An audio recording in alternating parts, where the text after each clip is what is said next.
Bienvenue dans cette nouvelle édition du QG News sur Africa 24 à la une de l'actualité. La campagne électorale pour l'élection présidentielle se poursuit en Algérie pour les 5 candidats en lice et ce malgré les manifestations et la colère des citoyens et des opposants. En Afrique du Nord, plusieurs accords ont été passés dans le cadre du renforcement de l'intégration régionale, notamment grâce à la promotion du développement économique et social inclusif et durable de l'Union du Maghreb. Et enfin, l'actualité sportive avec les résultats du championnat de tennis de table qui s'est tenu à Brazzaville au Congo. Les matchs disputés ont permis de qualifier 2 des 16 meilleurs pongistes d'Afrique.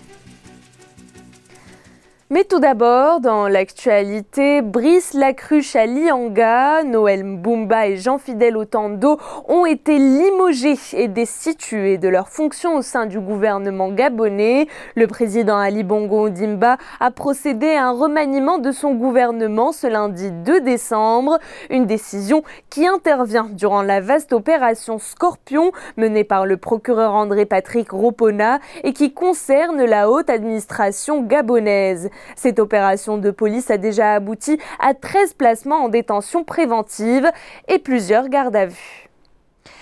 La campagne électorale pour l'élection présidentielle se poursuit en Algérie pour les 5 candidats en lice. Des candidats qui doivent convaincre une population et une opposition majoritairement opposées à la tenue de cette élection fixée au 12 décembre prochain. Les détails de Zahra Mohamed Mouchou.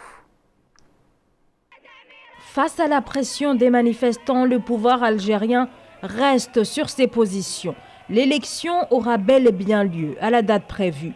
La campagne se poursuit ainsi alors que le déroulement et l'issue de cette élection fixée au 12 décembre reste incertaine en raison de son rejet par le mouvement de contestation. À moins de 2 semaines du scrutin, l'opposition, notamment du côté du Front des forces socialistes, on continue d'exiger le report de l'élection et l'instauration d'une période de transition. Le peuple algérien aujourd'hui œuvre à empêcher cette élection. Ils sont en train de s'organiser pour empêcher cette élection. Ils la rejettent d'une manière pacifique. On veut pour une fois avoir une élection libre. Et pour avoir une élection libre, on a dit qu'il faut un dialogue. Un dialogue ouvert. Il faut qu'il y ait une conférence nationale ouverte. Même lors du jour, on va le faire ensemble. Les instruments de la transition, nous, on a signé un pacte politique pour l'alternative démocratique. Dans ce pacte, qu'est-ce qu'il y a ? Il y a une véritable transition démocratique qu'il faut mener ensemble. Une élection largement rejetée et pour cause. Les 5 candidats en lice, les ex-premiers ministres Ali Benfis et Abdelmajid Tebboune, avec à leur côté Asdine Mioubi, Abdelaziz Belaïd et Abdelkader Bengrina, ont tous participé ou soutenu les 2 décennies de la présidence Abdelaziz Bouteflika. Le pouvoir veut aller à la contre-révolution. Il est en train d'organiser la contre-révolution. Et toute révolution dans le monde a eu sa contre-révolution. Le pouvoir algérien aujourd'hui, le système, pour se consolider, pour se pérenniser et pour perdurer, veut faire une élection avec ses méthodes. Un régime dont les Algériens veulent désormais se défaire totalement après avoir obtenu en avril la démission d'Abdelaziz Bouteflika, resté 20 ans à la tête de l'État. L'élection va-t-elle se tenir le 12 décembre ? L'armée fait le pari et pour elle, ce scrutin marquera la fin de la contestation. Toujours dans l'actualité, la militante suisse-camerounaise Nathalie Yamb a été expulsée ce lundi 2 décembre de Côte d'Ivoire, quelques semaines après son intervention contre la France-Afrique à Sochi lors du sommet Russie-Afrique. Cette partisane de l'opposition ivoirienne du parti Leader s'est vue reprocher d'une activité incompatible avec l'intérêt national, ce qui a mené à son expulsion. Son combat s'investir pleinement dans la lutte pour une nouvelle Afrique avec l'émancipation de ces peuples. Le bureau de la Commission économique des Nations Unies en Afrique du Nord et la Banque maghrébine d'investissement et de commerce extérieur ont procédé à la signature d'un mémorandum d'entente à la mi-novembre. Ce mémorandum vise à établir un cadre de coopération technique entre les deux institutions dans les domaines d'intérêt commun, avec comme ancrage stratégique de promouvoir l'intégration régionale au Maghreb. Les précisions avec Corinne Kamsefehem et Victoria Sedji. Les pays de l'Union du Maghreb disposent désormais d'un nouvel outil pour promouvoir leur développement économique et social inclusif et durable. Un accord a en effet été signé entre le bureau de la Commission économique des Nations Unies en Afrique du Nord, CEA, et la Banque maghrébine d'investissement et de commerce extérieur. Il s'agit d'un cadre de partenariat pour la coopération technique entre les deux institutions dans les domaines d'intérêt commun pour la promotion de l'intégration régionale au Maghreb. Cet accord permettra de faciliter l'échange entre nos deux organisations de données macroéconomiques, financières et sociales, la réalisation conjointe d'études sectorielles et le diagnostic des économies des pays de l'UMA. Il permettra également de développer l'échange d'expertise et de savoir-faire pour une analyse plus détaillée de l'état des économies et des marchés des pays de l'UMA. Selon la CEA, le commerce intra-nord-africain reste très faible malgré le fort potentiel de complémentarité entre les économies d'Afrique du Nord, notamment la proximité géographique, les infrastructures, les similarités linguistiques et culturelles. En cause, l'instabilité politique et une coopération limitée entre ces États, mais aussi avec les pays des autres communautés économiques régionales du continent.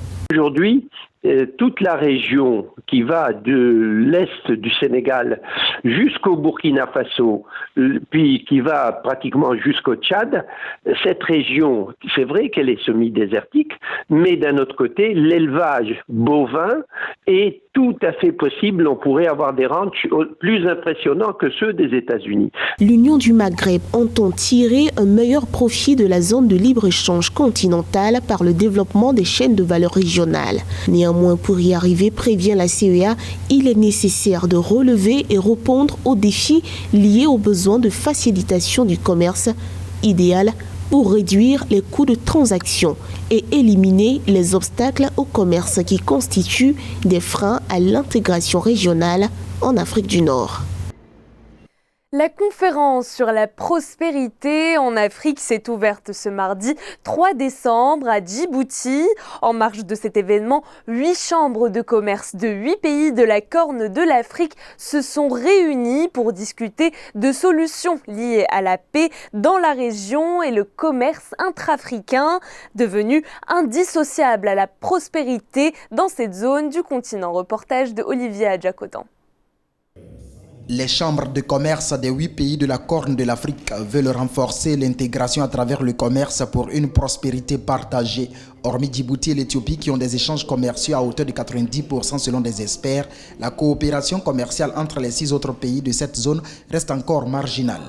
Le commerce intra-africain est de 12%. Nous souhaitions que dans l'avenir, le commerce intra-africain puisse devenir avec la zone de libre-échange continentale africaine beaucoup plus important, beaucoup plus surtout fluide pour le secteur privé et pour l'ensemble, je dirais, de la population africaine et que les Africains consomment africain pour que nous puissions surtout faire avancer la richesse et la prospérité de l'Afrique. Autrefois considérée comme l'une des zones les plus instables du continent en matière de conflits armés, la Corne de l'Afrique, composée de 8 pays, fait plus de 170 millions d'habitants. Et plusieurs experts restent optimistes sur la prospérité grâce à la stabilité. Il n'y a aujourd'hui, par exemple, aucun conflit ouvert entre les pays de la Corne de l'Afrique. Et donc tout cela nous permet de penser que nous entrons dans une nouvelle ère et que progressivement, cet espace qui a un potentiel immense de développement va véritablement devenir un pôle de stabilité. En rappel, la conférence pour une Afrique prospère se tient du 3 au 4 décembre 2019 à Djibouti. Occasion pour faire la promotion de la zone de libre-échange africaine dont l'Érythrée, un pays de la Corne de l'Afrique, reste le seul à ne pas encore ratifier. Kenya Airways prépare sa nationalisation. La compagnie aérienne kenyane, très lourdement endettée, va prochainement revenir dans le giron de l'État. Le temps de se transformer en holding et de racheter les parts des autres actionnaires comme Air France, KLM. Les précisions de Zahra Mohamed Mouchou. Kenya Airways, face à sa nationalisation prochaine, cherche à conserver sa flexibilité et éviter les restrictions imposées par les différents gouvernements, telles que des réglementations plus strictes en matière de passation de marché, une nouvelle stratégie de la compagnie kenyane, un impératif pour le transporteur déficitaire qui compte bien rester compétitif.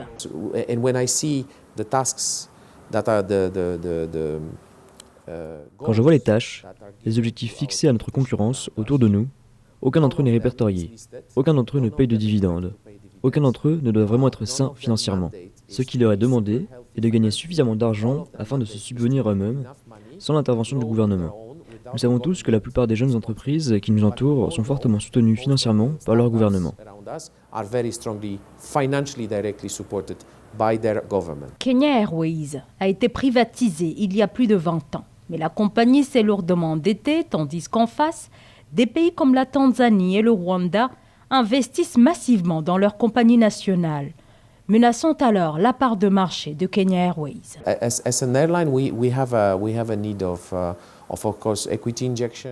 En tant que compagnie aérienne, nous avons besoin d'injecter des capitaux propres, nous avons besoin d'améliorer nos flux de trésorerie et nous avons besoin d'accroître notre part de marché. Par conséquent, si nous avions 450 millions de dollars, 350 millions, nous le ferions. Encore une fois, ce n'est pas un chiffre précis.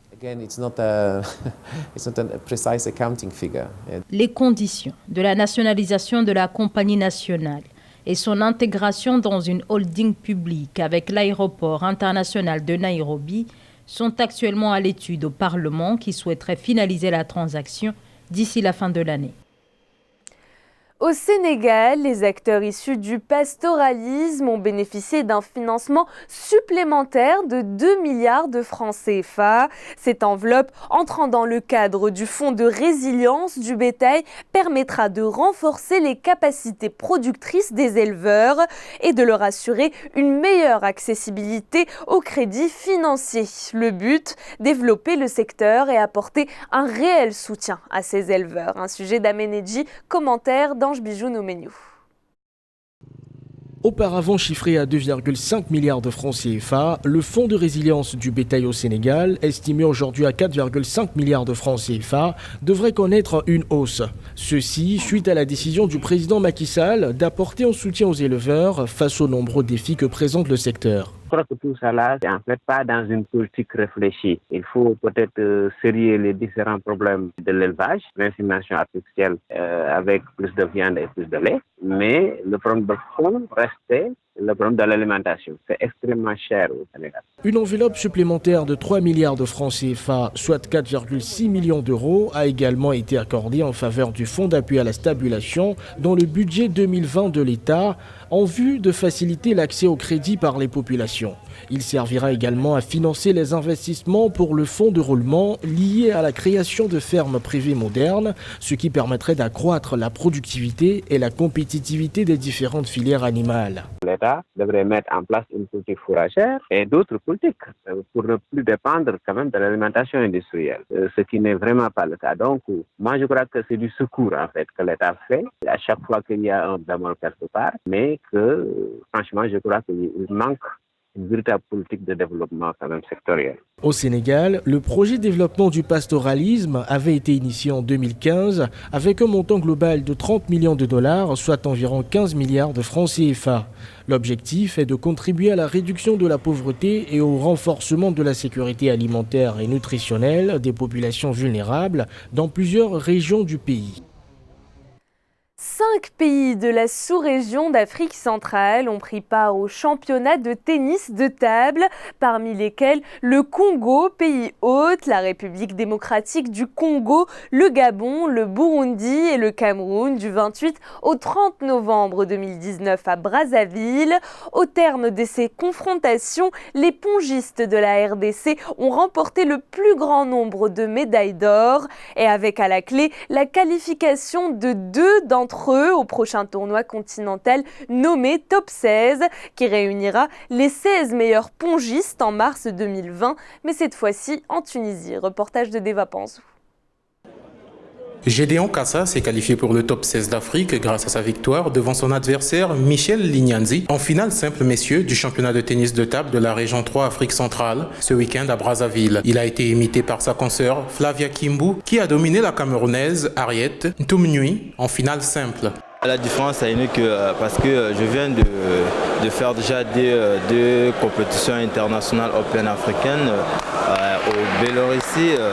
Bientôt là, je vais aller continuer à faire mon sport en Europe parce qu'en Afrique c'est un peu difficile, on ne s'entraîne pas aux normes internationales. Dans les autres catégories, la République démocratique du Congo a décroché la médaille d'or en équipe dames et le Congo en messieurs et également en double mixte avec Kassa Gédéon et Nzangani Sentia qui ont dominé les Camerounais Nio Derek et Harriet Ntumnui. Le niveau des pongistes a été jugé satisfaisant par les organisateurs de ce tournoi. Ça fait depuis 2012 qu'on n'a plus organisé de compétition de la région. La dernière c'était à Pokola. Et aujourd'hui nous sommes heureux de renouer avec les compétitions régionales.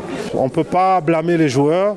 Ils ont donné le meilleur d'eux-mêmes, nous sommes satisfaits et aujourd'hui je pense que vous devez véhiculer un bon message sur le tennis de table de la région Afrique centrale. La République démocratique du Congo a terminé en tête de ce tournoi avec 4 médailles en or, devant le Congo 3 médailles d'or. Le Cameroun, le Burundi et le Gabon ont complété le classement final sans la moindre médaille en or. Le championnat de la région 3 Afrique centrale de tennis de table a connu la participation de 5 pays.